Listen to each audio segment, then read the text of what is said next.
It's a few hours after we recorded this episode, and it is still Friday night the 30th, and we just got looted. Yeah, Challengers Blue, the start's winding down in River North. We got an alarm notification from our alarm company telling us that an alarm went off. And sure enough, looking at the remote camera, yep, people smashed right through the front window. Smashed through the front window, not the doors or anything. Nope, the not window. The vestibule, but the front window. 6 people ran around the store, grabbed a bunch of stuff. Did you see that one person just knocking your pile of boxes over? Which, in fairness, that pile of boxes is empty. Right, but it's just like, what, out of spite or whatever. They were working fast. They were on the clock. Since the city is under a curfew right now, we're not allowed to go there. Yeah, so while we were notified and while we could see it, and we could call non-emergency services to have police sent out. When the police get there, there's nothing they're going to do. They're not going to sit there for 6 hours. Yeah, probably. The problem is not with the entire city on fire. On fire. I did not realize how much looting was happening in River North and downtown. Yeah. We're going to need a police report for insurance. Right. I don't know how we're going to get that. Yep. Yeah, and we can't go out to do board up company or any sort of like cleanup or securing the area until 6 a.m. at the earliest. And even then, I mean, I don't know how easy it's going to be to get to River North. Yeah. You know? Yeah. Like, it's kind of a war zone. It might not be a thing where you can just drive down Chicago Avenue. I was talking to Kent just before, and he's like, do you want me to go down there? No. Like, no. Do not go. You'll get arrested. Yeah. He's like, oh, yeah, good point. Yeah, it is a citywide curfew. If they see you outside, they are arresting you.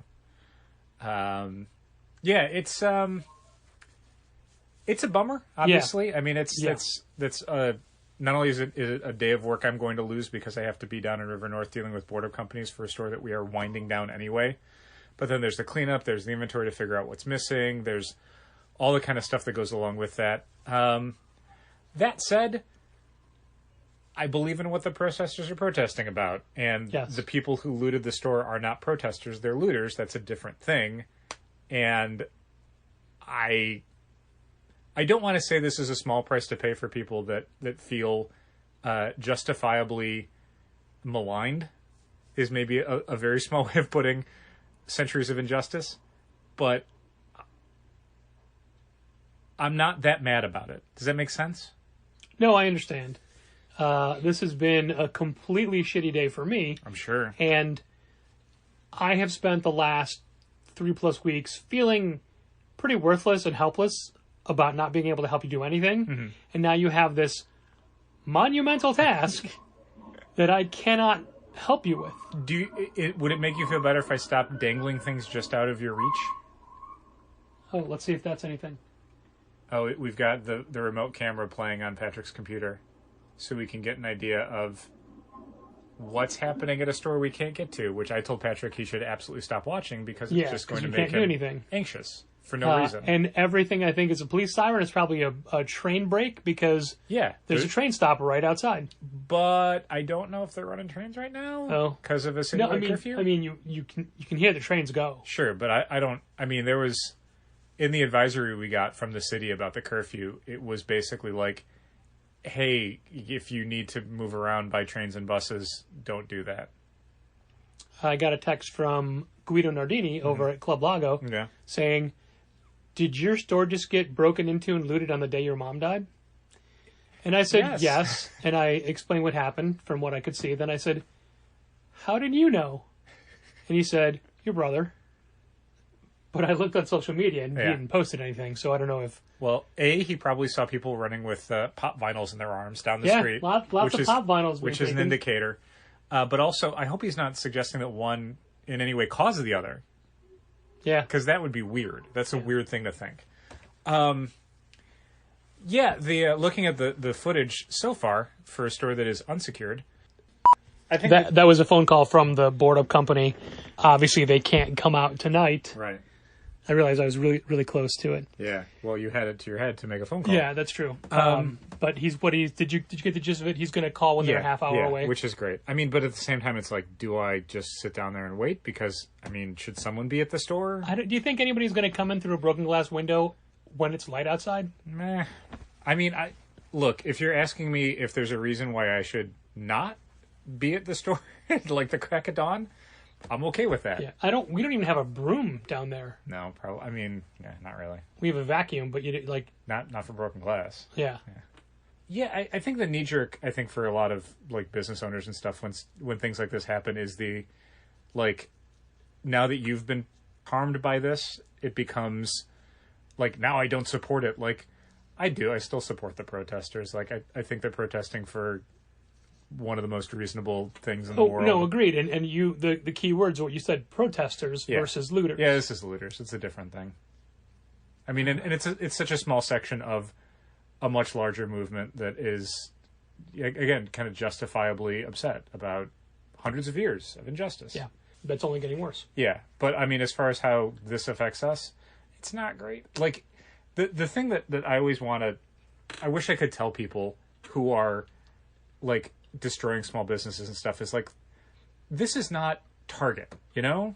This is not Walmart. That's like a nationwide corporation that can sort of absorb these kinds of costs. Yeah, we're watching Walgreens and CVS's get broken into people and lit on fire. People breaking into Challengers Blue is basically no different than them breaking into my home. Yeah, like that's exactly what it is. It's things that I personally paid for that I need to sell to make a living, and now that's all, like, that, it's not all gone, like, but there is now a cost involved in repairing that, and a cost of time where, frankly, I didn't have time to spare. Yeah. Like, we need to reopen on June 3rd, which is Wednesday, and Sunday I need to spend basically the entire day dealing with what happened in River North now. Like, that's time that I could have been taking boxes back and forth, or putting stuff in the system, or doing prints, or, like, that's all, like, I don't know when, because Monday's already booked and Tuesday's booked. I don't have an extra free day waiting for me that I could utilize. Once you're headed down there tomorrow, do you want me to put out a call for anybody who can come help you? To do what? Clean up, organize. I mean, it's tough because I don't know what. Right, I know. I can see into the store for like 12 feet. Well, we could look at a different camera, but we have to do it on this phone. Yeah, no, I mean, just looking at what's in there, it's broken glass up front, and I don't have. Yeah, I mean, they were in and out in like a minute and 10 seconds. Yeah, so again, assuming nothing else happens overnight, and this is a store that does not need to be open for business. Plus, I already took a ton of stuff out of there. Yeah. So, like, I don't know how much cleanup there is as far as product goes, because, one, it's not a priority. Yeah. And two, most of the stuff was already boxed up. Yeah, I mean, so the priority is, it's the glass in the front window, like that. Getting it boarded up and cleaned up. Then we have to get a police report, and then we have to talk to the insurance, talk to the landlord. But all that stuff, like everything after even the police report, is something where it's like, at some point we need to get that. Yeah. Anyway, we just wanted to let you know this real-time update. Little addendum, because some of this stuff might trickle out to social media before people hear this or whatever. I was going to post about it, but then I don't want to, because then I'm telling everybody. Do not, until it's boarded up, do not tell people. Nope. Ah, great. Yeah. What a day. This goes out to the challengers. Comics and conversation, y'all. What? Keep the conversation moving along. Keep reading comics, keep your local store strong. If it's hard, then it's a job for the challengers. What? Comics and conversation, y'all. From Challengers Comics and Conversation in Chicago, this is Contest of Challengers, a comics industry business podcast with Patrick Brower and W. Dal Bush. So here's how DC made me mad this week. Wow, it's like last week all over again. So here's the new thing they did that made me mad this week. I thought things were getting a little better because I was able to add DC Comics to people's accounts easier than I was in the last week. You mean ongoing subscriptions just or special orders or both? Stuff that's shipping in the next couple of weeks, I was actually able to start adding it. Like, the system was seeing that we had orders. Oh, okay. Which good. is great. Yeah. Here's the problem. Started getting emails from people after I'd sent out the Friday subscriber email saying, hey, I'm down for this DC comic that I thought I'd asked to be removed from. And I would go to their accounts and find out, sure enough, they are not down for Catwoman. Or they are not down for another thing that was scheduled to ship this week. And after 2 or 3 of those emails, I'm like, what's going on? So I started digging into basically every DC comic that we're going to be getting for June 3rd and comparing the list of subscribers to the list of issues that we have to pull for people, bunch of discrepancies. Basically, it seems like what happened is when Diamond was matching the original orders that were in the system to the new orders that we had to place after DC scrubbed our numbers, it added it, like, not for who currently was down for the book or who had ordered that issue, like, not who ordered Catwoman 22, but it just randomly seemed to pick a point in the last 2 years when people were subscribed to Catwoman and said, okay, them. Whoa. Like, there were people whose accounts we have closed. Who were coming up as getting them. Was it possible to tell if it was the same point for each book? No, I have no idea. Like, I'd have to dig into old delinquent accounts. But it was just like, wow, yeah, there's 3 or 4 copies of that book that we definitely do not need to pull because those people are not down for it anymore, or they don't even shop with us anymore. So it's a different problem than we had before, but it still meant I had to spend a bunch of my time the last few days responding to emails that were completely not our fault. All because DC was like, we're going to save you guys the trouble and cut your numbers. You saved me no trouble. You made me so much extra work over so many weeks. So many weeks this has been going on. Wow. Yeah, so dumb. Man. And while it's possible that is a Comic Suite error... Oh, I mean, it definitely is. It wouldn't have happened if the orders weren't zeroed out in the first place. Yeah, it's Comic Suite having to figure out how to do something they should never have needed to do.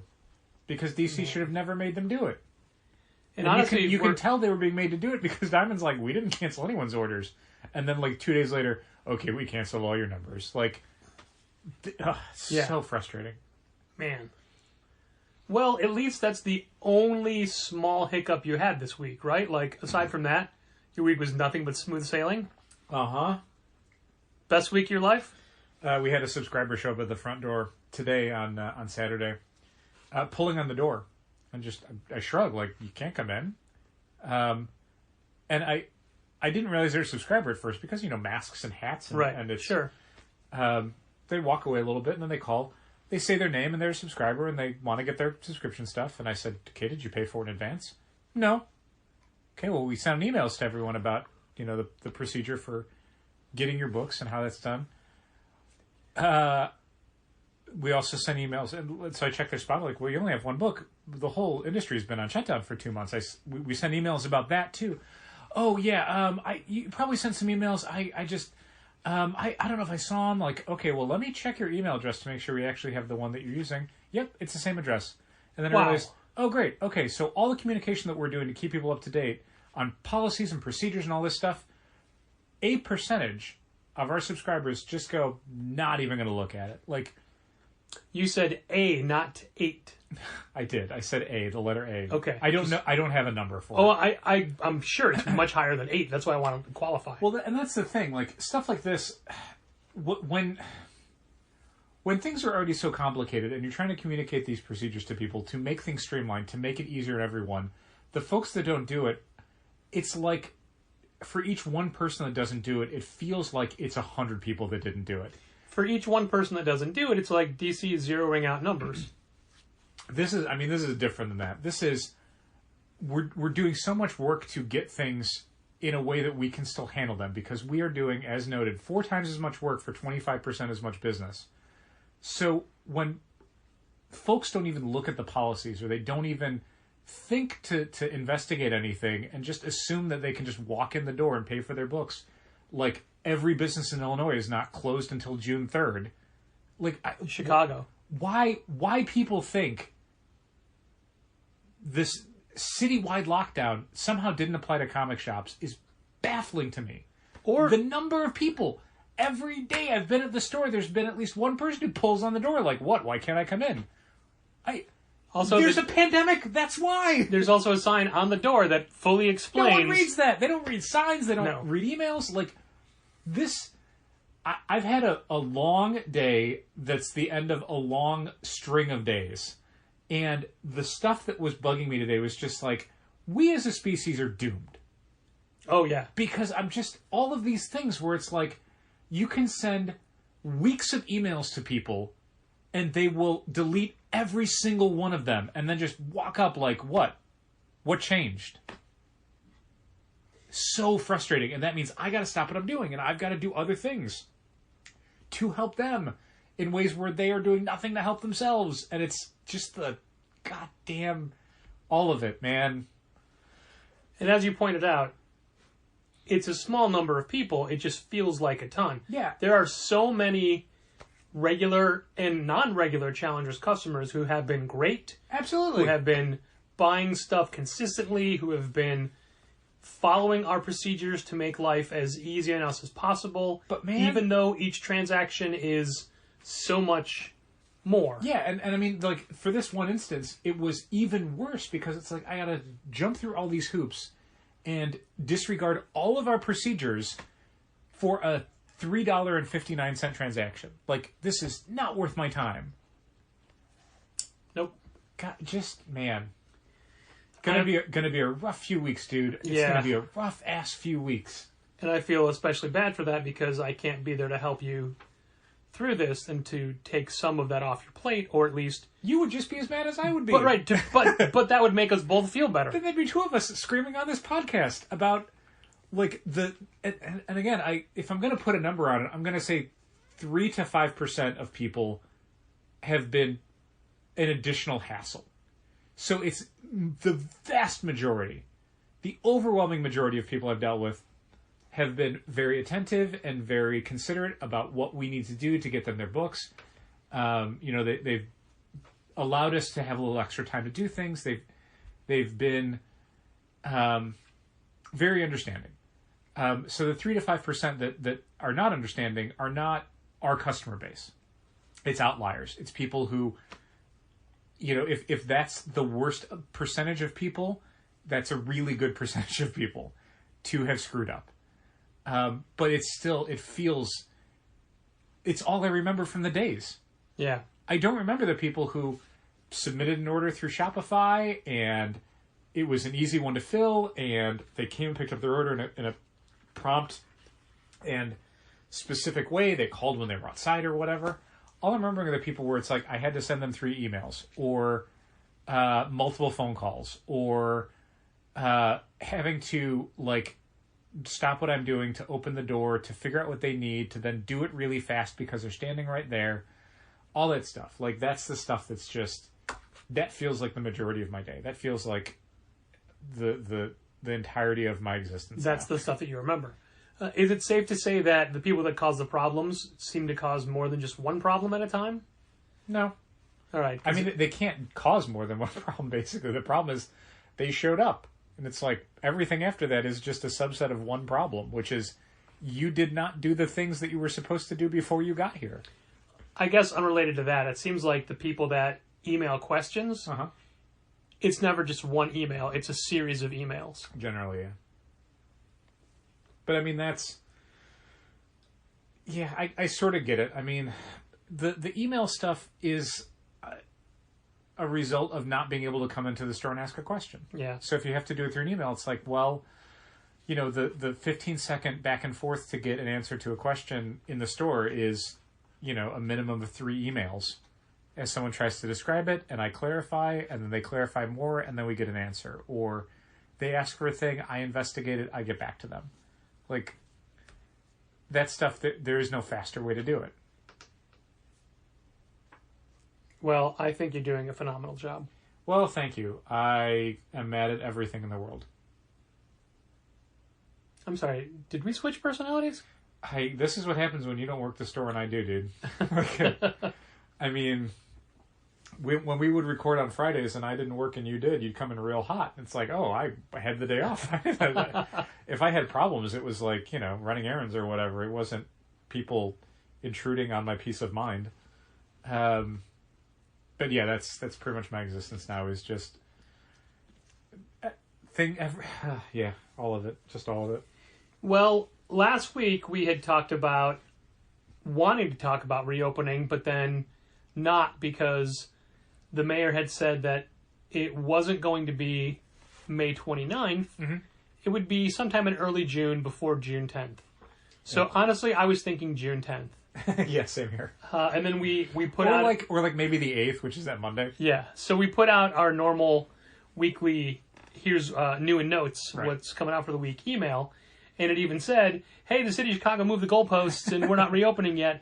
later that day... Yeah, like a couple hours later. They announced that it was the 3rd, which means that the mayor extended the shelter-in-place by 5 days total. Yeah. Which feels like, at that point, why not have just made it the 29th? Kind of, yeah. I mean, I would think, like, you'd do it for a holiday weekend, but that was the previous weekend. Yeah. So, we need to definitely... I'll do this Monday, put out an email saying, hey, look, this is what's happening now. Yeah. Starting Wednesday. I mean, I put it in the subscriber email. Okay. Basically, and we haven't 100% nailed this down, but my thought is that the one thing we agreed on was that Wednesdays are 11 to 7. Just like always, yeah. Yeah, normal hours for Wednesdays, new release days. I think it's really important. Other days of the week, I think we're going to stick with closing at 5, just because of it's basically just me. I don't want to be doing 8 hours a day, 7 days a week. But we will be opening at 11, so it's going to be 11 to 5. Monday, Tuesday, Thursday, Friday, Saturday. We are going to stay closed on Sunday for at least a few weeks. Probably the month of June. Yeah, I'd like to reopen on Sundays, but again, since it's just me, I kind of need at least one sort of day off, and it's not even a day off because that one day off is me just getting stuff from River North, bringing it over to Bucktown until that's done, which is going to be a few weeks. So yeah, our store hours are going to be 11 to 5 Monday through Saturday, except for Wednesday, which is 11 to 7. We will be open to the public starting Wednesday, June 3rd. We'll still be offering things like curbside pickup and USPS shipping. Delivery is kind of up in the air right now, mostly because we've not gotten a lot of delivery orders. Well, I was going to say it's been a drop over the last 3 weeks. 2 weeks ago, it was not a lot. Last week, it was really not a lot. And this week, it's next to nothing. So if that trend continues or even holds steady, we'll just stop doing it.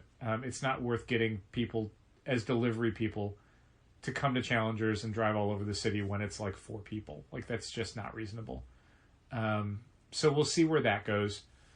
Curbside pickup will still do. So if people want to do prepay and then pick it up outside, we'll facilitate that. Otherwise, people can just come in. The procedures that we have in place, I hope, are fairly common sense, and it's the same ones that almost every environment's going to have. We're going to require masks for people to come in. We say it like that, like we require masks, but no, that's a city rule. Mm-hmm. So it's. I mean, we were going to do it anyway. Sure. But now we can say, no, the city's making us. Sure. I mean, plus we would just be doing it anyway. We do require masks if you're going to come inside. If you do not have a mask, we will sell you a mask for $1. It is a disposable surgical mask. They're good masks, though. We've before you and I got our fun masks, we were using them regularly. I was handing off boxes to the mail carrier who showed up, and she had pulled up her collar to cover her face. I'm like, do you not have a mask? No, she dropped it. Okay, and then the next day she's doing the same thing. I'm like, did you not get a new mask yet? No, I can't. I'm like, I will give you one. I went to the back and I grabbed her one, and she was wearing it again today. Nice. I felt bad. It's like, you're one of the people in the city that should have masks provided to you by your job. You should have given her one of the black ones. I wanted to give her something that would fit better. The surgical mask fits better. So masks of any kind. We ask people to respect social distancing guidelines and stay 6 feet apart from other shoppers. We will have a plexiglass shield divider, sneeze guard, if you will, at the front counter, so you'll be able to get close enough without needing to worry about the 6 feet rule. The 6 feet rule. You know, it's funny. These are things we already had set into place, but now they're rules. Now we have to. Yeah. The other thing is we will be limiting the number of people in the store, but I don't expect us to ever hit that cap. I believe the city's guidance is 25% of max capacity, which, I mean, short of like Free Comic Book Day or special events, I don't think we've ever come close to. Yeah, I mean, we haven't spaced this out, but no. I think 10 people is good. Yeah, 10 is what I have in mind. We'll have... Raphael was in one day when I was in, and we paced it out. And at that time, I think I said 15, but 10 is good. I think 10. We might have people wait outside a little bit, but in general, I don't think people will be spending that much time in the store. move things like chairs and tables so that people won't necessarily have space to hang out, unfortunately. Yeah, we're not trying to get you to stick around. Yeah, I mean, we'd like you to be able to shop in comfort and in safety, and that means not having situations where people are sitting or interacting with a lot of things that other people interact with. But other than that, I mean, we expect people to just be safe and conscientious about their behavior. We do have a hand sanitizing station. Again, that's the thing the city wants us to have, but we're doing that anyway. Yep. I'd just like to point out, even though there'll be signage for it, the hand sanitizer we got from the Chicago distillery, and it is water thin. It is 80%, which is higher than most hand sanitizer, so it's strong, but it is very thin. So we request that it's in a giant gallon pump with a big pump handle on the top. Yeah. We request that you pump very softly, very slowly, because if you just push down on it, you're going to get more than you expect, and it's going to splatter everywhere. Don't pump it like you're pumping ketchup from a ketchup dispenser or whatever. Do it real soft and real slow. And because it's so strong, little goes a long way. Yeah. But more than anything, we just don't want it to splash on your clothes or splash on your face or splash on our comics. Yeah, I mean, definitely. I'll be telling people who go to put their books down on that table to keep an eye out. I mean, if someone uses the hand sanitizer and makes a puddle, I'm going to go clean it up right away. Sure. But if I don't see it, I mean, I don't want people putting their books down in a big puddle of hand sanitizer. Or I also don't want them putting their books down and then going to put hand sanitizer on and then shooting a bunch of hand sanitizer onto their books. Yeah, I would just discourage people from using that table for anything but. We'll see. I know. We predict these things and they always usually go wrong, or we don't realize how people will interpret things. Yeah. Or once again, I mean, we're going to make signs that no one's going to read. Yeah. No one is going to read. Speaking of the signs, because you have nothing else to do. I have them on a flash drive. I'll be going to FedEx tomorrow. Whoa, look at this guy. I was going to go tonight, but I had too much stuff to do. Of course you did. Of course you did. But yeah, it's tomorrow on the way back from River North. I will stop there. Do you want me to quickly make up a new store hour sign for the front door? No, because I can just print that out. Okay. Because it's going to change again anyway. Yeah, I know. I didn't mean anything fancy. Just... No. I mean, I Monday or Tuesday I was going to do a new one that would just have these hours on there, but I wanted us to talk about it first just to make sure there was nothing I was missing. Sure. And this is another thing that we hadn't finalized, but we may as well finalize it now. New hours for our online store. Oh, yeah. This was a thought I had. We don't have to do it right away. We can see how it goes first. Well, you say we, but... Me? It's you, yeah. Me? Yes, it's... So the problem is this. We have an online storefront, our Shopify storefront, and it's been great because it's our only interface that we have for people to shop our shelves. Subscribers are not part of our Shopify store, and their product is not accounted for in the Shopify inventory. And that's kind of a key thing. The Shopify inventory is one inventory. Our subscriber and in-store inventory is kind of a different one. It's the same quantities, but they're in two different databases. So basically, when something sells on the Shopify store, we have to ring it out of the register to make sure that the register inventory is set to the same number now as Shopify. Yeah, which is a good practice anyway. Yeah. The thing is, it's been a one-way street because people have been buying their stuff on Shopify and then we just ring it out of the register. Now, however... Now, we're going to have people doing that, but then we're also going to have people in the store buying stuff off the shelves, and that means that stuff, once it gets run through the register, then has to be deducted from the inventory on Shopify. And quickly, so it doesn't sell before... erroneously sell. Right. Because for a lot of things that we stock in the store, we might only have one or two copies. So if someone buys it off the shelf, and then 20 minutes later someone buys it off of Shopify, if we haven't adjusted the inventory, then they've bought something that we don't have anymore, and we have to refund them, and it's a whole process.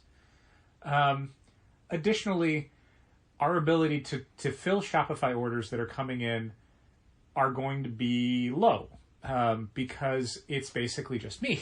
Yeah, and you're hopefully dealing with people in the store. For a number of days. And that means that if an order comes in, I might not get to see it for a while. And again, there could be a thing where someone orders something that we do have in stock, but by the time I go to process the Shopify order, we've already sold it. So long story short, we were thinking about ways that we could keep them both Shopify running and our in-store stuff, but it's basically doubling the amount of work we have to do for every single transaction. And that's asking for us to get stressed out. It's asking for us to lose time to do other things like help customers. And it's asking for errors to take place. So what we're going to do is, starting June 3rd, we are going to take the Shopify store offline while the storefront is open. So basically, Monday through Friday, 11 to 5, except for Wednesday, 11 to 7, the Shopify store will be down. That is our time to help in-store customers. It will go up on the off hours. So you're welcome to shop our storefront overnight, in the morning. We'll take care of that stuff that way. We'll still be able to communicate with people who place Shopify orders. So if you do place an order at like 9 a.m. on a Wednesday, we will take care of it when we get to the store. You will get notifications about when it's available for pickup. Along those lines, what I might consider doing is putting the new books up for sale at 9 a.m. on Wednesday on the Shopify storefront, so people who do want to pick up stuff that day. Oh wow, that's like the complete opposite of what you said before. It is. Well, that's because I'm thinking specifically of people who the last few weeks have been doing their Wednesday shopping online. Yeah. And I want them to still be able to do it, even though the whole process is incredibly cumbersome and infuriating to do while we're running the store. What is the benefit of it being at 9 o'clock? Let me finish my thought real quick. The problem in general is that it's the problem we always have, or I always have, where I want to help people even if it's hurting us. Do you know what I mean? I do. Like, I everything that we're talking about before I get to the Wednesday 9 a.m. thing is, it is impossible for us to deliver a level of service that we feel comfortable with this way. We have to do it this other way, and that's going to be better for everyone. Except I know in my brain there's like 2 or 3 people who are like, oh, this screws me. And now I'm like, what do I do? Like, I don't like that feeling. I don't like feeling like people who have been supporting us the last few weeks are going to get screwed by this new procedure. But at the same time, like, if I try and do it a different way for them, it's only going to be bad for everybody else. Do you know what I mean? Absolutely. So I'm at this point where it's like, what is a way I could help them? But yeah, I don't like the idea of... The first thing you have to do on a Wednesday morning, then when you get in... Not even that, because I can get there a little bit early to do that. I don't like the idea of people who walk in the store at 11 a.m. finding out that a bunch of books have already sold out. In fairness, that happens anyway with subscriber stuff. Yeah. People email us Tuesday night and say, I need this book. And it's like, well, that was our last shelf copy. Now we don't have it. So the 9 to 11 thing is just kind of the service for people who... Senior citizens, shut-ins, care workers. Kind of, yeah. People who are like, I don't feel comfortable coming into the store, but I still want to get my Wednesday books through you guys. Here's a way we can do that. And that's, 9 to 10:30, that thing goes up. 10:30, I shut the store down. I grab their books, I process those orders, and then 11 a.m. we open the doors to everybody else like that. But the problem is I don't know how to communicate that to them. These are people who we've been telling them for the last 2 weeks, go at 11 a.m. That's when the books go on sale. And they're going to go to 11 a.m. and it's going to be like, great, we closed it half an hour ago. So I don't know. I honest to God don't know what I'm going to do with that. Every decision hurts somebody, and I don't like that. I don't like there not being a good solution. Yeah, but at least I hope people acknowledge this or recognize this, and I'm sure they don't. But no, why would they? Your first concern is never the store. No, but I mean, that's small comfort to people who are going to be inconvenienced by this. Because somebody is. Again, even if we had said, like, we'll keep the storefront running 24/7, like, okay, great. Then books are going to sell out, and things are going to be inaccurate, and you're going to get a bunch of weird returns and emails from us saying, hey, we don't have that book anymore. Like, you will be inconvenienced some other way. Emergency alert. Curfew in effect for Chicago until further notice. What time should we be indoors? I wish I would stop doing this. Well, listener, we hope you're listening at home safely. 9 p.m. to 6 a.m. Within curfew. Yeah, basically right now until 6 a.m. Wow. Curfew in effect. Oh man, that changes all my plans. I was going to go out tonight. Wait, I never go out anymore. No. I'm a shut-in. Stuck inside forever. So yeah, the online storefront thing, don't know. And worse, don't know how to communicate that to people. Like, even if we put a thing online on the storefront that said, hey, storefront hours starting, June 1st are 7 p.m. to 11 a.m. The people who it would most affect won't see that until after it's already gone into effect on Wednesday. Like, there's no way we can set it so someone go, like, what'll happen when somebody goes to the Shopify store during off hours? I gotta work on it. Basically, in the same way that before we had the storefront live for people, we could work on it and make it password protected. Yeah. So we could go in and see what it would look like without people stumbling upon it by mistake. Sure. You can do that. You can just, it's a switch you flip on the inside that says, like, now it's password protected. And I can design, I haven't done it yet, but I can design a little screen that says, like, here's what it looks like when it's password protected. But again, But would that say, hey, sorry, the store's closed until blah, blah, blah? Yeah. I can probably, I think, have it say what the online store hours are. But again, my concern is just the people who would use it starting at 11 a.m. and it's too late. Yeah. Like, that's the frustrating element, is like, if I could communicate, and honest to God, what I might do is just go through Shopify and find people and email them directly and go, here's what's going on. Like, I could probably find the people who bought new books this past week and shoot all of them the same, and I'm definitely going to do this now. I'm probably going to do it Monday, and be like, hey, here's what's going on. Like, if you can come into the store, great. If you can't, shoot, like, I don't know. I'll work it out. Like, I will work it out with them on a one-on-one basis of, like, how do I make this work for you? And we'll see what happens. You just beautifully illustrated the entire concept I was just talking about. Yeah. Like, I will Look go at you making one-on-one. so much more work for yourself. I will go one-on-one with these people who are getting new books on us on our Wednesdays the last few weeks. Fine. So that's the solution. So anyway, online storefront closed during in-store hours, basically. It's the best way we can maintain an accurate inventory online and in-store, and also, and this is a key thing, like, I value the in-store experience more than I do the online experience. I love that we can offer that as an option to people, but it was never a core part of our business model. Yeah, that's not why we opened a store. No. So while we're doing it, I don't want to make it sound like we're doing it grudgingly. I get that people, who don't live near us want to shop with us, or people who are not able to get into the store want to get their books, and we want to make that available to them. But I don't want to do it in a way that impacts our ability to help in-store customers, and this is the trade-off. Like, you, Patrick, had said a while ago, like, do we just get rid of the Shopify store when we reopen? And I think there's still value in it. Yeah, especially considering how much work you've put into it these last couple months. I mean, that aside, in my life, there's been times where I spent entire months building out stores that we shut down after 4 months. So, I mean, in the scope of the amount of work I've put into things that ended up not sticking around, this is the lower part of it for sure. Dale, 4 months. I mean, 3.5. Overall, 3 months and 3 months. The entire Blue experience will have been 9 months. Sure. Hey, let's hope I didn't just kill the recording. Okay, no, we're still going. Okay. Whew. But the I'm indoors. Okay, I'm at home. You are. You're adhering to the curfew, which I have been now for almost 4 weeks. Yeah. You've been so there you go. Over adhering. Yeah, the Shopify store, I definitely think it still has value, and I can see it being a part of our business model going forward. To some degree, I think a large degree now, and a lesser degree maybe a year from now.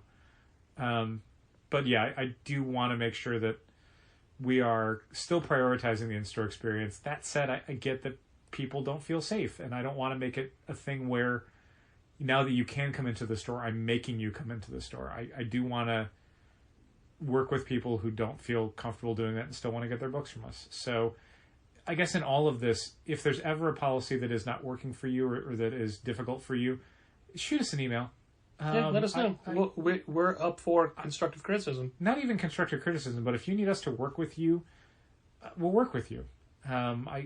All of these things are policies that we have, but we are interested in you getting your comics through us, and we want to, collaborate on what we have to. This is a relationship. This is a give and take. This is not just this is how it is, our way or no way. Correct. We're not DC Comics. Not fair. So in this past week, we've had a Threadless store for a while, and Threadless is a basically print-on-demand service like a Cafe Press. They do a lot of T-shirts. Okay. But we when our last T-shirt store went away, we opened a Threadless account because we like the Threadless guys. We worked with them before in different projects, and we like the idea of the shirts being local. And we had a store, and then I noticed that they had face masks available, and I had inquired about, hey, can we do Challenger's face mask? And they had said, yeah, we're not rolling it out for everybody, but eventually we will. And this week was the eventually. So we have one design up. Now, we already have the black and white masks we've talked about before, which we loved so much. And we got from Susie over at First Aid Comics, she handmade a bunch of red and white Challenger C logo masks, which we are keeping for employees, but we are also selling some that we have. Yeah, not a lot. I don't think those are going to go in the online store until we figure out what we need for employees. Plus, we've never sold a black mask, have we? I don't think we have. Yeah. I don't think we have. Each employee gets a black mask and a red mask. Yeah. And I put up one design, which was the Comic Fists tattoo, the same artwork that was used on the enamel pin that people seem to like. Yeah. And we put it up on the Threadless site. And part of the money from this goes to a charity on Threadless's end. But we put the masks up, and they started selling pretty well. Nice. People like them. And it's really, really funny because I really wanted to have these masks available. I ordered one for me. I did not order you one because I don't think you wanted one. Okay. But I can. No, I'm okay. Thanks. And my ordering one has wiped out all of our profits because these are $17 masks, and we get $2 per mask. $2. Yes. Admittedly, we're not making these. Yeah. The effort was me making the design, and it goes to charity. Yeah. We don't know how much, but so we are not pivoting to a 100% mask business. Is what Patrick's saying. Which also made me say, oh, you know what? I'm not going to put any effort into doing a second design. And then while I was doing it, and we've been out of tote bags for a while. Yeah, it's true. Well, they have a tote bag option. Oh, okay. So I put the Lucy Knisley design on a tote bag. It is, I think, $18. Oof. And we sold one so far. Okay. And they're good looking bags. They're red bags with black handles. Jesus. It's only printed on one side, but you can choose the size of your bag as well. That's cool. And I'd also we would love to have a local company screen print new bags for us. Our T-shirt company does not do that. Yeah, we haven't really investigated. No, I mean we haven't in a while since the people that we got the last bags for, they don't do that anymore. Sure. And those bags, if you leave them in direct sunlight, tend to fray pretty quickly. Yeah. So what I did was I reached out to Rosemary Valero O'Connell to see if we could use her design in a tote bag because we had never asked her about secondary uses or whatever. Right. Lucy, we had asked about tote bags, so that's why I put hers back up. Right. I have not heard back from Rosemary. Okay. So, but even so, I would want to save her design for the new tote bag. Sure. And then immediately after the mask goes up and we start promoting it, the next day our T-shirt Kickstarter is approved. The T-shirt that Gene Ha designed for us, and it is called Keep Reading Comics. It is on Kickstarter right now. And by the way, I'll have links for both the mask and the shirts in the description for the episodes. Okay. Gene came to us a while ago and asked how he could help. I believe it was Dal's idea for a shirt. Yeah, it was a discussion we were having. He wanted to know, as an artist, what he could do to help stores during the coronavirus, and that was part of the discussion. And he did a great job, and he wanted to use mainly local characters, but small press characters. Mm-hmm. So he reached out to some people. I reached out to some people.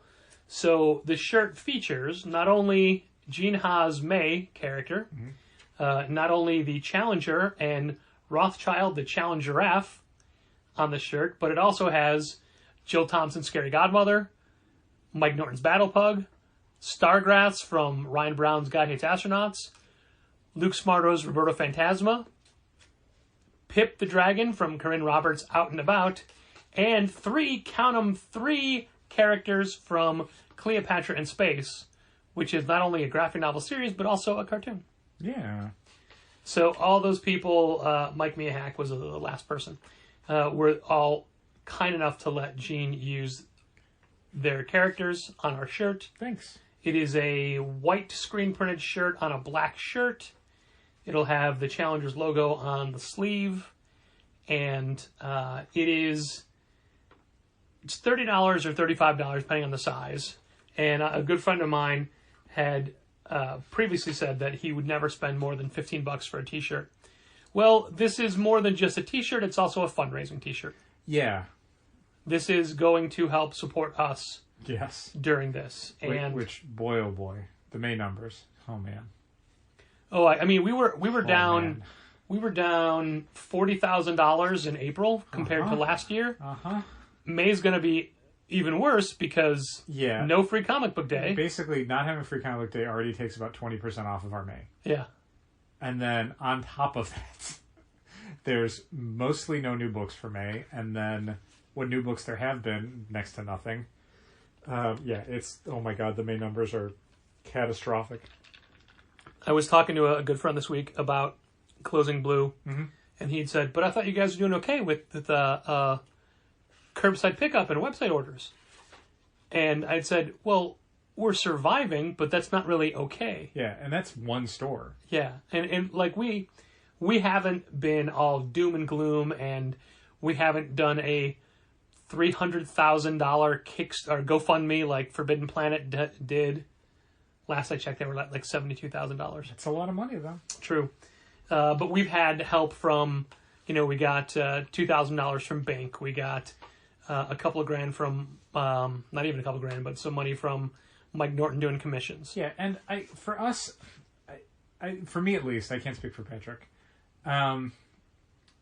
For me, I would be reluctant to do a fundraiser or something for River North where it's like the business model fundamentally doesn't work anymore. Right.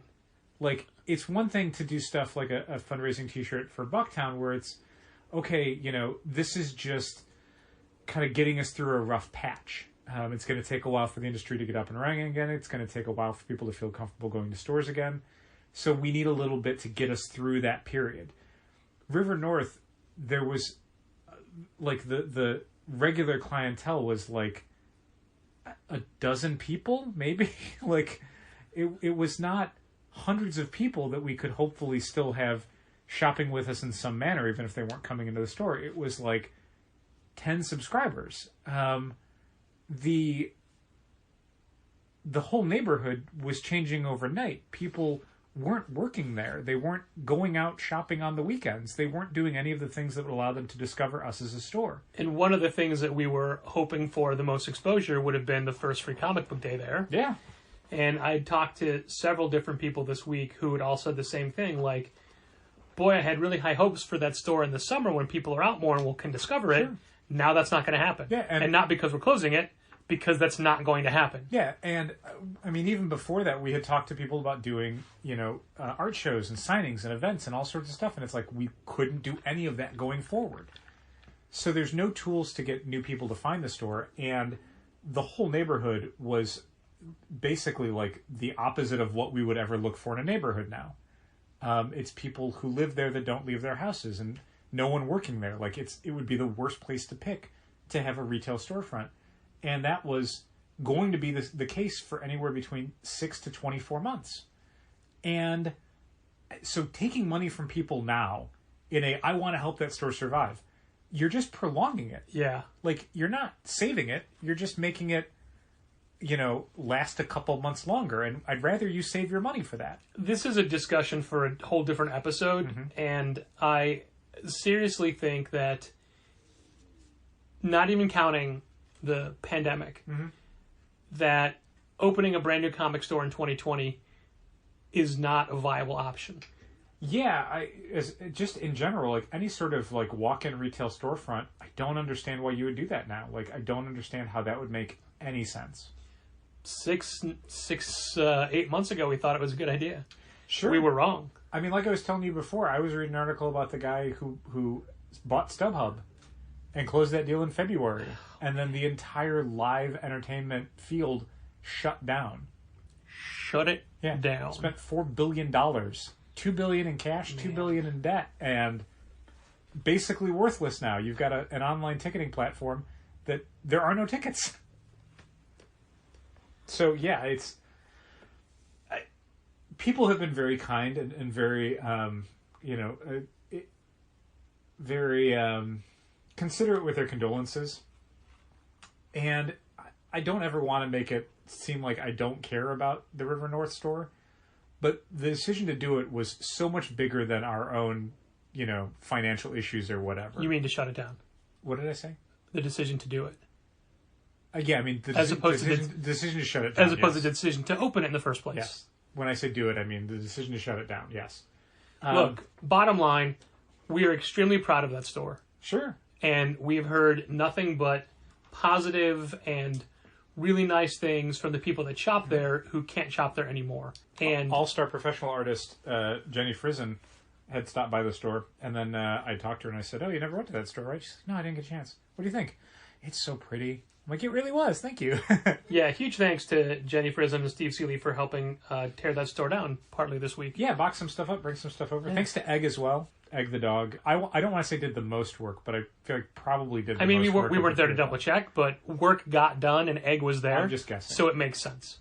I talked to Jenny at one point because she had texted me a photo of Egg kind of standing guard, and I had said that, well, I'm sorry, it was before this, she'd asked if she could bring Egg, and I said, sure. Egg can carry boxes, right? And she said no, and I said, she'd then said that Egg being there makes her work harder. So I'm like, oh, well, so like Egg is like a physical support animal, like not an emotional support animal, but Egg cracks that whip. Egg makes people work more, so yeah, Egg can definitely go. So yeah, nice. Egg the dog, more of a supervisory position, but hey, still useful. Work got done. Useful. So thank you to them for that. But again, we're proud of the store, but we also knew that it had to go. But we talked about that last week. It's fine. We're not. I'm sure we'll talk about it a lot more in the future. Yeah, there's so much more to do. And again, we might be asking you listener, to help us out if you can, because just getting the product out of there doesn't necessarily mean it's done. No. We've got a lot more work to do. No. Also, the counters are still for sale. The bookshelves are pretty much all spoken for, but counters, those could do with a new home. Yeah, that'd be great. Not only were they the biggest expense of the entire, not counting, security deposit and rent and stuff like that. Yeah, of fixtures, yes. Yeah. Also, the idea of having to move them is a lot. Yeah, and I mean, there's nowhere for them to go. Yeah. Like, we already have an extra set of counters that are in our back room that act as shelves because there's nowhere else for them to go. So we take out all the shelves in the back room, stack all those counters up. There you go. And I can help you with that someday. Terrific. Dal, the comics industry has returned. I wish it hadn't. And obviously we mean that comics are out for people to buy, but what else does that bring back immediately, Dal? Speculators, oh my God. Oh my sweet God. Uh-huh. Immediately got someone who had ordered some stuff from us online and needed it shipped out. But it was a weird selection of stuff. It was like Bang #1, and I think that was some comics, nothing special, and then 2 copies of Marvel Action Avengers #10. And I thought, God, that's weird. Why would you buy 2 copies of a kid's book? Like, maybe they have 2 kids. I don't know. Yeah, parents like to do that. And of course, they left a note on the Shopify purchase where it was like, please package these well. So it's like, all right, well, this is probably not someone who's getting it for a kid. I like that they assume you'd package them badly if they didn't say that. No, people who get speculator books, which, spoiler, these turned out to be speculator books, are usually very specific with how they want things packed because, getting a book and having it be not a 9.8, I mean, you might as well throw it in the garbage. It's worthless now. Yeah, what am I supposed to do with this? Read it? No. Ridiculous. Don't be an idiot. Ridiculous. So, yeah, I mean, that's why I hate shipping out speculator books. I did, real quick aside, one of the things I somehow ended up on the mailing list for is a speculator newsletter called Cover Price. Yeah. Somehow we're both on that mailing list. Which is great because it's like a window into madness. The thing that's great about it is that the countdown, their top 20 hottest books for the week, honest to God, might just be, here's things that have been optioned for movies. Or rumored to be optioned. Like, the number 8, for example, hottest book for a week might just be, somebody thinks this character might show up in a Spider-Man movie. So all of a sudden it's like a $20 book. Like, the dumbest, it's so stupid. But anyway, Cover Price had a little thing where they're like, here's how you pack up books to ship to people. And the process you'd have to go through, I don't think people put this much work into shipping organs. Like, it is insane the amount of, like, you have to, like, wrap it and then wrap the wrapping and then wrap that wrapping and then put that wrapping in a box. Step 1, build a Faraday cage. And it's like, holy shit, this is a single issue comic that you have to do all this because it is not designed for you to care this much about its condition. It is not built to maintain a high level of cover quality. Like, it's just not. It's a goddamn comic book. It was built almost 100 years ago to just be disposable. Oh, God, anyway. Looping all the way back around. So this guy orders 2 Marvel Action Avengers along with some other stuff. And I'm like, that's weird. A little bit later, somebody calls up wanting to know, and they can't even describe it. They're like, I think at one point they're calling it Savage Avengers or something. And I'm like, what are you looking for? And they finally, like, they kind of have to stop and read something. Marvel Action Avengers number 10? Like, yeah, we still have copies. How many do you have? 2? Can I get both of those? Can I just come by and get them? Like, no, you can go through our online storefront, purchase them that way, and then choose local pickup. It's a free option. You can just give us a call when you're outside.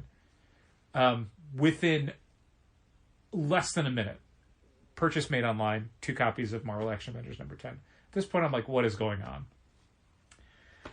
Type Marvel Action Avengers number 10 into Google, and sure enough, here's an article on Comic Book Resources. First appearance of the Yellow Hulk. The Yellow Hulk. It's going for $40 online. A non-continuity kids book is going for $40 online because the first appearance, Yellow Hulk. Just like the first appearance of the Blue Hulk is worth... I was so mad so fast, and it was like... Yeah, you reached out to me right away. It was like, holy shit, this is like a stress I didn't have in my life over the last 8 weeks. Roared back to life. Yep. Like, this is the part where I'm like, I wish we hadn't brought the comics industry back. This is like, if you were a mechanic and someone has totaled their car and brings it in and you fix it up good as new, and the first thing they do after leaving the mechanics is wrap it around a tree. Why did I do that? Why did I do all this work? Why did I care enough to do my job well enough to create this situation where you could just total it again? Yeah. So dumb. Like, I don't... And now that we have an online storefront, we don't just have to deal with the people who are local. Like, we have to deal with anybody in the world who wants that book. Who's like, now I'm going to swoop in and get it. Which, I mean, that alone is like, I think I'm just going to have Wednesday's new books essentially not go on sale on the Shopify site until 7:01 p.m. I would rather everyone in Chicago get 8 hours to get a shot at them than immediately have to ship out multiple copies of things to people who are just going to flip it online in Delaware or whatever. Isn't this the exact opposite of what you just said before?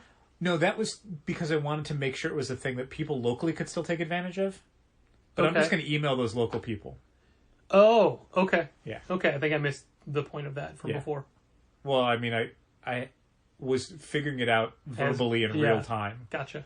It was a thing where I would have probably thought about it for longer, but we were recording, so that's the process. Yeah, the people who would buy books locally from us, aren't speculators, really. Like, the ones that I've been dealing with the last 2 weeks, have been people who are just like, I want the 10 comics I would buy this week, but I can't come in. Gotcha. So I will shoot them all emails through Shopify saying, here's what the new policy is. If you do want stuff before 7 p.m. on that Wednesday, email me. I'll figure it out. Even if that means invoicing them or whatever, I'll figure it out. But yeah, like doing that online storefront pre 11 a.m., it just invites people to take advantage of it in a way that I would feel frustrated. Of course. Absolutely. All right, now we're going to move into a little bit of a lightning round here. Cool. Just to get through some topics which don't deserve a whole lot of time. Awesome possum. This week, DC Comics announced that their new in-house publication catalog, DC Connect, is digital only, online only. Is that starting with this month's previews, and that's why they didn't give us DC previews copies? I believe so, yeah. Fantastic. Okay, that's super dumb. Because if you look inside previews, it basically says, "Hey, look inside DC previews for this information about the Swamp Thing." I think comic. that I don't. But I mean, I think that decision was made previously. Okay. The point is, we're no longer going to get DC catalogs to give out to people. Awesome. They are digital only. Awesome. Good job, DC. It's called DC Connect. That super helps all of your in-store customers. Speaking of, why would I want to promote DC Comics? Am I right? Well, but I mean, to be fair, we have 4 people who would get it. We don't, but other people, I gotta assume other stores are using it as a sales catalog. Believe me, the retail community is up in arms about this. I mean, this is, there are things that I recognize as not being important to us that are important to the industry at large. So while I personally am not going to be heavily impacted by DC previews not being in print anymore, I recognize that it is something that DC is doing that is not good for them in the long term. I mean, we still send all of our subscribers the monthly email with everything that's new. Again. And this doesn't really affect us, but and if you're anybody a store that doesn't have a robust email connection with your customers. Yeah. And I mean, there's stores that not only give out Marvel previews, they give out previews to their subscribers. Yeah. Here's the print catalog every month that I'm paying multiple dollars for to hopefully get some pre-orders to keep my store afloat. Now it's like, oh, the DC stuff? You got to go online for that. Cool. How many people are not even going to do that? We're not even going to promote the DC Connect catalog on our social medias because we give that information in a different way. Yeah. And it's just one extra step. If people want to look for it, I'm sure they can find it. Sure. It's available from DC. Also, all the dates are off by one day. Yeah, that's true. More digital news. Marvel has canceled more of their books. Yep. Including Valkyrie. Yeah. Cosmic Ghost Rider. Yep. DC has also canceled more. And by cancel, I mean move to digital only and then collection only. And then, print collections, yeah. Ruby. Most of the Sandman stuff. Wow, okay. House of Whispers, Lucifer, Genlock. Yeah, Genlock and Ruby were 2 Rooster Teeth properties that I gotta assume are not selling super great in print. Dal, how good was Avengers number 33? It was so good. Oh, man. So good. I had not been dialing into that book for a while. Most people hadn't. We've been losing subscribers and sales. I thought the Starbrand stuff was real dull. And some of the one-shot issues just weren't clicking with me. But holy shit. Yeah, this new Javier Garron issue, Moon Knight, so good, man. So good. Really, really puts a great spin on the Moon Knight character. Yeah, if you've not been reading Avengers in a while, I would recommend picking it back up with 33. You can jump on pretty clean because it's just Moon Knight for the most part. Yeah. They fill you in on whatever you need to know about the Avengers recently. So good. Pretty great. Something happened this week that I'm sure we've dealt with previously in our previous lives, but this is the first time that I can recall it happening in Challengers. And that is we had a longtime club member pass away. We did, yeah. And we found out his name was Todd. Yeah. Todd was a huge Doctor Who fan, shopping with us for years. Yeah. Doctor Who, Thor, Hulk. Those were his 3 properties. Yep. Amazing Spider-Man, I think, as well. A really nice guy. Needed some prodding to come get his books, but he had some challenges as to how he could get here often and whatnot. Yeah, he had some mobility issues, so his ability to get into the store was somewhat limited. I hear that. Yeah. But we found out because his mom called to tell you on what would have been his 50th birthday. Yeah.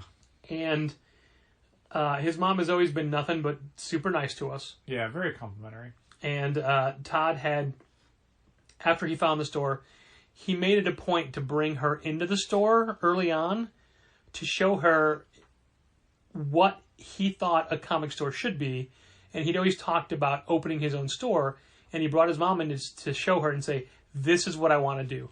This is the store that I want. Yeah, that was a very sweet thing to have it be, she'd been taking him to comic shops since he was in kindergarten, she said. So she'd seen so many, terrible stores.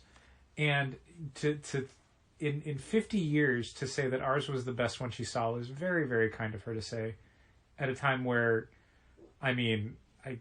she doesn't need to be kind to me right now, No. And she didn't need to go out of her way to call us and tell us this. No, it's true. And all I could think about was the number of club members who forget to tell us they moved. Yeah. And we had a woman call and say, hey, I'm so sorry my son died. Can you please stop pulling his books? Just a few days ago, too. Yeah, as far as we tell, it's like the day before. Yeah. We're not exactly sure. Yeah. And we don't know what happened entirely, but Todd was a very nice guy.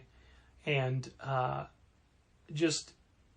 it's weird to have that. Yeah, I don't know if I've ever had that happen while someone was an active subscriber at a store I was at. Yeah. Like, I'm sure there's been people that shopped with me when I was at Graham Crackers in Downers Grove or when I was in Naperville that maybe have passed. But, I don't think anyone when I was there. Like, honest to God, there might have been people and I just never knew it. They just never came back for their books. I couldn't get a hold of them. Everything goes back out. Or I don't know why. I've heard of people that were customers who passed away but weren't necessarily club members who had things on hold. Right. And again, to have the mother call. Yeah. Yeah, it was something. It has been a week since we talked to you last, and I want to give a injury update. Still injured. Yeah, still injured. This last week has seen pain management be better. I'm not on pain pills anymore, mainly because I'm out of them. Patrick only spends 18 hours a day now screaming. Down from 22, which is great. Keep knocking 4 hours off each week. We're in business. My mobility is better. I get around better. I have a little bit more extension in the knee. I don't know if you noticed, part of the way up the stairs yesterday, I was doing regular steps. Intervals? I did not notice that. Congratulations. But only for like 2 of the 5 flights. Okay. And I was holding on tightly to the rails. Well, don't diminish your achievement. I don't think the swelling has gone down at all. And I'm measuring it regularly, and I'm pretty sure it hasn't. I sent a picture to my GP, and she said, hey, I think you need to see a wound care specialist. I've not been able to get an appointment for that. But I think it's the wound part is going away. The swelling is still all there. Yeah. It's still massive. It still hurts all the time, including this entire recording. Mm-hmm. But it is not a screaming pain now. It's I can handle this. Sure. Do you think on Monday you can take a picture of where your wound is at to your GP and be like, are you sure I need to go to a wound specialist? 'Cause I can't get a hold of them. But I need to clean it off and get it presentable because it looks super gross. Definitely put some rouge on it. Maybe use one of those ring lights. Make sure you definitely a ring light. Yeah. I forgot what I was saying. Oh, I'm sorry. So the worst part is I don't sleep anymore. I got it's not good. 2 hours and 45 minutes yesterday. Uh-huh. I get about 3 hours a night, and it's been like that for the last 5 days. Uh-huh. I'm dreadfully uncomfortable when I try to sleep. I can only sleep on my back because of my leg. Mm-hmm. I'm not a back sleeper. I'm a fidgeter. I cannot fidget. I can't switch sides. I really want to sleep. I'm very tired. It does not come. And when it does come, it's like 20-minute intervals. Sure. So that is... Like a high-powered executive. Yeah, except I'm not getting a lot out of it. That's okay. They're miserable, too. That's fair. That's fair. And this is going to sound really weird to put in at the very end of the podcast. We still have to talk about patrons. Uh-huh. But on this day that we're recording this, my mom died. That is a weird thing to put at the end of the podcast. It is. But I'm saying that so... I mean, I'm not at the store. Right. I'm not saying this for condolences. You want to acknowledge it. Yeah, and I want people to cut you a little bit more slack when dealing with you, because you've had to deal with that as well. This does not have to impact me at all. Please don't. Please don't do that. Don't think of me in this circumstance. Again, I'm not looking for condolences. If you feel like you want to do something, you can go to rememberingfrancis.com. And is it Francis with an E at the end? Yes. The female iteration of Francis. I just want to clarify that. Sure, no, I appreciate that. I'm still raising money for an Alzheimer's charity event in September that, as of yet, hasn't been canceled. You do not have to reach out and say anything. I've gotten a lot of messages today, and honestly, it can be a little overwhelming to feel like, because you feel like you have to respond to them. Sure. And thank people for what they say, and everybody says, hey, what can I do? You can't do anything. Yeah, it's tough to juggle that grief with also having to kind of be present for other people. Do you know what I mean? Yeah. To care about their feelings when you're trying to process your own feelings. And there are things that I need, but there are more things I need because of my leg, not because of my mom passing. Right. I would love to have somebody come over and do my laundry. Like, that needs to be done. Or take it to a laundromat or something. I will pay someone.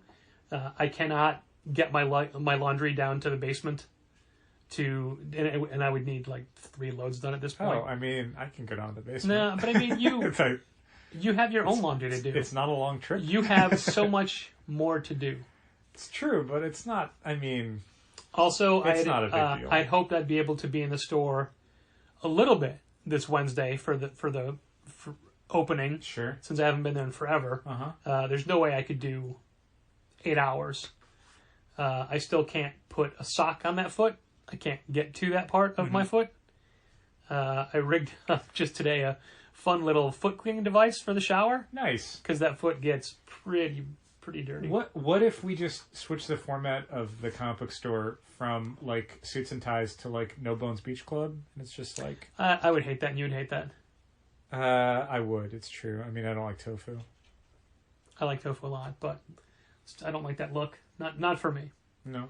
Definitely not for me. And also, I don't know, like, the chairs are gone, so I can't sit in the chair. True. I don't know. I mean, they're not gone. I could move one behind the counter. Then it's in the way of everything. You'd be way below the counter level. Yeah, and I couldn't get up to help anybody. And like you would be completely in my way. What I would be doing mostly on Wednesday would be invoices and stuff like that. Yeah. So I'd be on the stool by the other computer. Yeah. I don't know how this leg would handle being on a stool. Sure. But also, I have no idea what I'll be doing with my family. We do not have any preparations made yet because literally this was earlier today. Sure. And I was the one that got the call, and I was the one that had to inform everybody else in my family. So it's been a very fun day. And so they're not waiting for the podcast to find out? No. Okay, good. That would be an incredibly inconsiderate way of them finding out. We were on a joint phone call, and we were divvying up responsibilities. Sure. And I said, oh, hey, Susan, why don't you call this relative that no one wants to talk to? And Susan's like, okay, I'll do it. And I'm like, oh, great. Yeah. Excellent. Yeah, wonderful. Hooray. Wonderful. And one of the people who's listening to this podcast is my cousin, Bridget, and she will know exactly who I'm talking about. Spoiler alert, it's not her. Oh, I didn't think so. Bridget is a patron, and she's one of the people that find value in this podcast and choose to support it financially via Patreon. And one of the things that we do for people who subscribe at a certain level is thank them personally once a month, and it's that time of the month. So thank you to Sean Bowers. Thank you to Dow's mom, Diane Bush. Thanks, I talked to her today. Did you really? Yeah, I emailed. Thank you, Arun Singh from Boom Studios. Chris Burton, who is a club member. Ryan Hecht, the aforementioned Bridget Neville, Marcus-An Nasso, who now lives in Hawaii but was pimping out this very podcast to people looking for podcast recommendations. They get podcasts in Hawaii now? Yeah, I know, right? Weird. Brother Bear Mark Hammond from Oh Yeah Comics in New York. Club member Christina McChrystal. Jacob Sorelli, who has also been in contact with me this week. Mainly sympathy for my legs, so thank you for that. All the way from Tel Aviv. Robert Lane. Morgan Kaiju Perry from Boom Studios. My brother George Brower. Artie White. Michael Romanenko, Margie, Keith, Logan, Malcolm, and Gimli, the Springham family. Jose Villagomez. Thomas Nagovin, who is a normal patron and also a new patron. He somehow wound up re-patroning. So there's that. He's double patronizing us. No, it's still single, but like one went away, one came back, so it's weird. Mitchell Davies from All Star Comics, who has been very supportive this week. Michael Lee, who just donated a bunch of money to that aforementioned Alzheimer's charity event that I was talking about. Ryan Alcock. Matt Armstrong. Robert Burns. Chris. Dow's close personal Cayman Rider and... Common Rider. No, it's called Cayman. It's Cayman, it's like Cayman Islands. Ben Caligalis, who has a request for an all Transformers Kamen Rider episode. Ben Caligalis is definitely, if he wants to raise his Patreon level, we will create a level at which Patrick has to sit through an episode where I talk about Kamen Rider. That is not true. Thing. In fact, I am more than willing to edit and post an all episode like that. I just want to be part of it. If you want to record it and give it to me, I'll put it up. I could probably do. In fact, if you want 60 minutes of just myself. If you want to do it with Ben, go nuts. I could probably do it solo, and I could probably do it just on whatever most recent episode of Kamen Rider I watched. So if you want to, if you want to hear, if people want to hear a 60-minute episode about Kamen Rider 5's episode 24, we can make that happen. Out of what, 80? 50, I think, and then a hyper battle video, and then a movie. Yeah, I'll post it. I just won't be part of it. I'll keep it under consideration. All right. Thank you, Drew Triner. Thank you, especially Drew Triner, for all your help at the store and your massive Patreon contribution. Thank you, Chris Revkrant, Nick Baldwin, and Andrew Leah. Thank you all for being patrons and for supporting this podcast, and thank you for listening. Keep reading comics. This has been Contest of Challengers. Thanks for listening. Keep reading comics. Challengers is located at 1845 Northwestern Avenue in the Bucktown neighborhood of Chicago. 773-278-0155. Keep up to date with new releases and events at challengerscomics.com. Like Challengers Comics on Facebook, follow @Challengers on Twitter, and help fund this podcast at patreon.com/challengers.